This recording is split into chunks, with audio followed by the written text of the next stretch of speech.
Hey guys, இன்னைக்கு நாம இந்த ரிச்மண்ட் ஆர்டர் சீரீஸ்ல 10வது பாகத்தை பார்க்க போறோம். நான் ஏற்கனவே சொன்ன மாதிரி இந்த கதையை நான் ஜேடி சொல்ற மாதிரி தான் சொல்லிட்டு இருக்கேன். இப்ப வாங்க வீடியோக்குள்ள போகலாம். அல்தியா கூட நான் வந்ததுக்கு அப்புறம் என் லைஃப் மொத்தமும் காதல் நிரம்பி வளைஞ்சிட்டு இருந்தது. நான் பார்க்குற இடமெல்லாம் எனக்கான அன்பை பார்க்க முடிஞ்சது. அல்தியா என்னை விட்டு கொஞ்ச நேரம் கூட பிரிஞ்சிருக்க விரும்பல. அவ ஆபீஸ் போகும்போது கூட என்னையும் கூட கூட்டிட்டு போயிட்டு இருந்தா.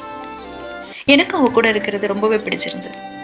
நான் ரொம்பவே செக்யூரா ஃபீல் பண்ணிட்டு இருந்தேன் அவ கூட இருக்கும்போது.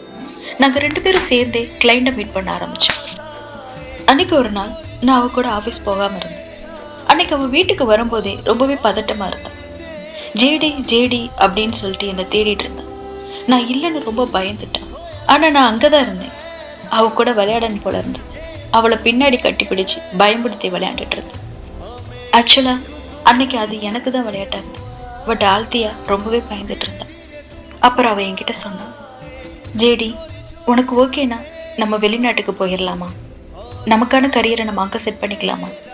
நான் என்னோட ஆஃபீஸை கூட நான் அங்கேயே சேஞ்ச் பண்ணிக்கிறேன் அப்படின்னு சொல்லி கேட்டேன். எனக்கு புரிஞ்சுது, என் அப்பா எங்களை நெருங்கிட்டாருன்னு அல்தியா ஃபீல் பண்ணுறான்னு. பட் என்ன நடந்ததுன்னு அவ என்கிட்ட சொல்லலை. ஸோ நான் சரி நம்ம போகலாம் அல்தியா, பட் அதுக்கு முன்னாடி இதானே என்னோட ஃபர்ஸ்ட் ஈவெண்ட். ஸோ நம்ம ஜாஸ்மினோட ஈவெண்ட்டை முடிச்சதுக்கப்புறம் இதை பற்றி டிஸ்கஸ் பண்ணிக்கலாம் அப்படின்னு சொன்னேன். வழக்கமாக நான் தான் வெளியே போகிறதுக்கு பயப்படுவேன். ஆனால் அன்னைக்கு அவள் என்னை பார்த்து பயந்தான். நம்ம இந்த ஈவெண்ட்டுக்கு போகாமல் இருக்கலாமே அப்படின்னு சொல்லி என்ன கேட்டேன். பட் நான் ஒர்க் பண்ண போகிற ஃபர்ஸ்ட் ஈவெண்ட்டாக தான். ஸோ அந்த எக்ஸைட்மெண்ட்டில் என்னால் போகாமல் இருக்க முடியல. நான் போய் தான் ஆகணும்னு அவகிட்ட பிடிவாதம் பண்ணேன். என்னோட ஆசையை அவளால் நிராகரிக்க முடியல. ஸோ அவளும் ஒத்துக்கிட்டா. பட் அந்த ஈவெண்ட் மறுபடியும் என் லைஃபையே மாற்றும் அப்படின்னு எனக்கு அப்போ தெரியாது. நான் என் பாட்டியை மீட் பண்ணிட்டு வந்ததுக்கப்புறம் என் பாட்டி நான் சொன்ன மாதிரி என் பாலானா கிட்ட போனாங்க. அப்போ அங்கே அவங்க நானும் அல்தியாவும் அவங்கள மீட் பண்ண வந்த விஷயத்த என் பாலானா கிட்ட சொல்லிட்டு இருந்தாங்க. ஆனால் இந்த விஷயத்த என் அம்மா வெளியே நின்று ஒட்டி கேட்டுட்டாங்க. அதை கேட்டு அவங்க ரொம்பவே கோவப்பட்டாங்க. அதுக்கு காரணமும் இருந்தது. நான் ஹாஸ்பிட்டல்ல இருந்து ஓடுனதுக்கு அப்புறம் என் வீட்டில் ரொம்ப பரபரப்பாக என்னை தேடிட்டு இருந்தாங்க. என் அம்மா என்னோட எல்லா ஃப்ரெண்ட்ஸ் கிட்டையும் போய் என்னை பற்றி விசாரிச்சாங்க. யாருக்குமே என்னை பற்றி எதுவுமே தெரியல. அப்போ ஹாஸ்பிட்டல்ல என்னை பார்த்துட்டு இருந்த நானி அல்தியா என்னை ஹாஸ்பிட்டல்ல மீட் பண்ண வந்ததை என் அம்மா கிட்ட நானி சொன்னாங்க. இதை கேட்டதும் என் அண்ணி அல்தியாவோட ஆஃபீஸ் எனக்கு தெரியும் அப்படின்னு சொல்லிட்டு எங்க அம்மாவை அங்கே கூட்டிட்டு போனாங்க. அங்க ஆஃபீஸ்ல அல்தியா கிட்ட என் அம்மா உனக்கு ஏதாவது தெரியுமா, அவன் எங்க இருப்பான அப்படிங்கிற மாதிரி கேட்டாங்க. பட் அல்தியா நான் ஹாஸ்பிட்டல்ல அவளை பார்த்ததோட சரி, அதுக்கப்புறம் நான் அவளை பார்க்கவே இல்லை அப்படின்னு சொல்லியிருந்தேன். இப்ப அல்தியா கூட நான் பாட்டியை பார்க்க வந்தேன்னு தெரிஞ்சதும் அப்ப அல்தியா போய் சொல்லியிருக்கா, கட்டாயம் அவளுக்கு நான் எங்க இருக்கேன்னு தெரியும் அப்படின்னு சொல்லிட்டு என் அம்மா அல்தியாவை தேடி அவளோட ஆஃபீஸுக்கு போனாங்க. அன்னைக்கு தான் என்னோட ஃபர்ஸ்ட் ஈவெண்ட் இருந்தது. நாங்க அந்த ஈவெண்ட்ல இருந்தோம். நாங்க எங்க இருக்கோங்கிறத ஆஃபீஸ் வாட்ச்மேன் மூலமா தெரிஞ்சுக்கிட்டாங்க என் அம்மா. அங்கிருந்து கிளம்பி நேரா ஈவெண்ட்டுக்கே வந்தாங்க. அந்த ஈவெண்ட்ல அவங்க என்னையே பார்ப்பாங்கன்னு என் அம்மா எதிர்பார்க்க. ஈவெண்ட்டுக்கு வந்ததும் அல்தியா இந்த ஈவெண்ட்டோட ஆர்கனைசர் எங்க இருக்காங்கன்னு தெரியுமா அப்படின்னு ஒரு பொண்ணுகிட்ட கேட்டாங்க. அதுக்கு அந்த பொண்ணு அவங்க இங்கே தான் கொஞ்ச நேரத்துக்கு முன்னாடி இருந்தாங்க, பட் இப்போ எங்கன்னு தெரியல, நீங்க வேணா அவங்க கேர்ள் ஃப்ரெண்டு கிட்ட கேளுங்களேன் அப்படிங்கிற மாதிரி சொல்லி என்னை போட்டு கொடுத்துட்டா. என்ன இப்போ நீங்க என்ன சொன்னீங்க அப்படின்னு ரொம்ப ஆச்சரியமா கேட்டாங்க என் அம்மா. ஏன்னா என் அம்மா அதை எதிர்பார்க்கவே இல்லை. அதே டைம்ல அல்தியாவை என்கிட்ட வர நாங்க கொஞ்சம் சந்தோஷமா இருந்தோம். அதை பார்த்து என் அம்மா உறைஞ்சு போயிட்டாங்க.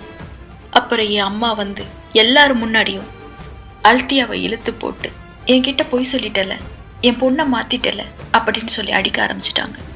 அப்ப நான் என் அம்மாவை எதிர்த்து நின்னேன். அம்மா என்ன பண்றீங்க, இப்படி யாராவது இன்சல்ட் பண்ணுவாங்களா, இப்படி பண்ணாதீங்க அப்படின்னு சொன்னேன்.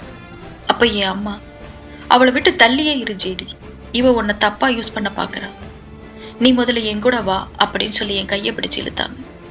அப்ப நான் என் அம்மா கையை உதறி விட்டுட்டு, நான் உங்க கூட வர மாட்டேம்மா, நான் ஆல்தியா கூட அவ வீட்டுக்கு தான் போவேன். ஆமாம்மா, நான் காதலிக்கிறேன், நான் ஆல்தியாவை தான் காதலிக்கிறேன், அவ தான் என்னோட கேர்ள் ஃப்ரெண்ட் அப்படின்னு எல்லாரும் முன்னாடியும் தைரியமா சொன்னேன். என் அம்மா நான் அதை சொல்லுவேன்னு எதிர்பார்க்கல, அதுவும் எல்லாரும் முன்னாடியும் சொல்லுவேன்னு எதிர்பார்க்கல. அவங்க ஓங்கி ஒரு அறை விட்டாங்க எனக்கு. அப்ப அல்தியா பேசினா, ஜேடி உங்க பொண்ணு தானே, அவ சந்தோஷத்தை பத்தி நீங்க யோசிக்க மாட்டீங்களா, அவளோட முடிவுக்கு நீங்க மரியாதை கொடுக்க மாட்டீங்களா அப்படின்னு சொல்லி கேட்டேன். பட் என் அம்மா என்னை அங்கிருந்து கூட்டிட்டு போறதுலே குறியா இருந்தாங்க. என்னை வீட்டுக்கு வா, அப்பாவுக்கு தெரிஞ்சா உன்னை கொன்னே போட்டுருவாரு அப்படின்னு சொல்லி இழுத்தாங்க. நான் சொன்னேன், இல்லம்மா, நிச்சயமா நான் வரமாட்டேன். பால் அண்ணாவுக்கு என்ன நடந்ததுன்னு உங்களுக்கு தெரியாதா? அதே நிலைமை எனக்கும் வரணும்னு நீங்க ஆசைப்படுறீங்களா? நான் நிச்சயமா வரமாட்டேமாங்க. என் மேல கொஞ்சமாவது பாசம் இருந்தா என்னை நீங்க பார்த்ததையே மறந்துடுங்க அப்படின்னு சொல்லிட்டு நான் உள்ள ஓடிட்டேன். என் அம்மாவும் அதுக்கு மேல என்ன கம்பல் பண்ணல. ஒருவேளை பாலண்ணாக்கு நடந்தது நினைச்சாங்களோ என்னமோ தெரியல, அவங்களும் அங்கிருந்து கிளம்பிட்டாங்க. நான் ஆழ்த்தியா கிட்ட வந்தேன். அவகிட்ட நான் என் அம்மாவுக்காக மன்னிப்பு கேட்டேன். ஆனா அவ ரொம்ப சந்தோஷமா இருந்தான்.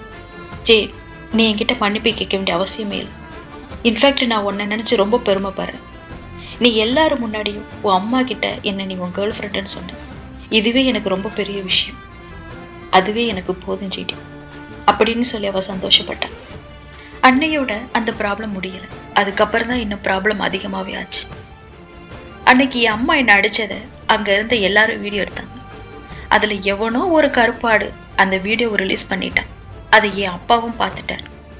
அதை பார்த்துட்டு அவர் ஒரு டிடெக்டிவை ஹையர் பண்ணார். அல்தியாவை ஃபாலோ பண்ணு, அல்தியாவுக்கும் ஜேடிக்கும் என்ன உறவுன்னு கண்டுபிடி அப்படின்னு சொல்லி அவர் அனுப்பினார். அப்புறம் என் அம்மா கிட்ட போய் ஃபர்ஸ்ட் எல்லாரும் முன்னாடியும் என்னை அடிச்சதுக்காக எங்க அம்மாவை திட்டினார்.